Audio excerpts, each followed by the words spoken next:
अमन, सपनों की उड़ान।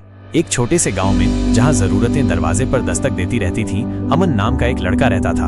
उसके पास न तो अच्छे कपड़े थे और न ही स्कूल की फीस भरने के लिए पैसे। हर दिन फटी हुई चप्पलें उसके पैरों की साथी बनती थीं, कभी कभी तो वे भी उसका साथ छोड़ देती थीं। लेकिन अमन के सपने उन फटी चप्पलों की तरह कभी नहीं टूटे। उसके पिता एक मेहनती मजदूर थे जो सुबह से शाम तक ईंटों का बोझ उठाते थे। उनकी कमाई इतनी ही थी कि परिवार का पेट भर सके, लेकिन अमन की आंखों में पल रहे सपने उन ईंटों से कहीं ज्यादा भारी थे।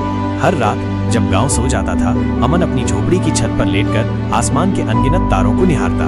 उसकी मासूम आंखें उन चमकते सितारों में अपने भविष्य की तस्वीर देखती और उसका दिल कहता, एक दिन मैं भी इसी तरह चमकूंगा।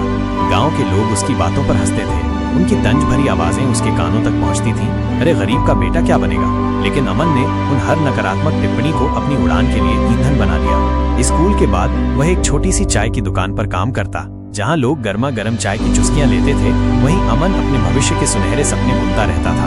उसके पास एक मामूली सा फोन भी नहीं था, लेकिन गांव की पुरानी लाइब्रेरी की धूल भरी किताबें उसका गूगल थी, ज्ञान का अथाह सागर थी। एक दिन स्कूल में एक भाषण प्रतियोगिता आयोजित की गई। बिना किसी तैयारी के अमन ने अपना नाम लिखवा दिया। सब हैरान थे, ये लड़का क्या बोलेगा। लेकिन जब अमन ने बोलना शुरू किया तो पूरे हॉल में एक गहरी शांति छा गई। उसकी आवाज में एक अजीब कशिश थी, उसकी आंखों में एक ऐसी भूख थी जो सिर्फ रोटी की नहीं थी।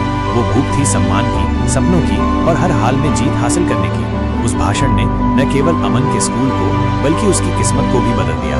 एक दयालु शिक्षक ने उसकी प्रतिभा को पहचाना और उसे आर्थिक सहायता प्रदान की। उसे अच्छी कोचिंग मिली, सही मार्गदर्शन मिला और फिर 5 साल बीत गए। वही अमन जिसे कभी फटी चप्पलों के लिए भी तरसना पड़ता था, आज एक प्रतिष्ठित IAS अधिकारी बन गया था। गांव के उस पुराने बोर्ड पर जहां सदियों से सिर्फ ये लिखा होता था, यहाँ से शहर का रास्ता जाता है, अमन ने एक और पंक्ति जुड़वा दी, यहाँ से सपने भी उड़ते हैं।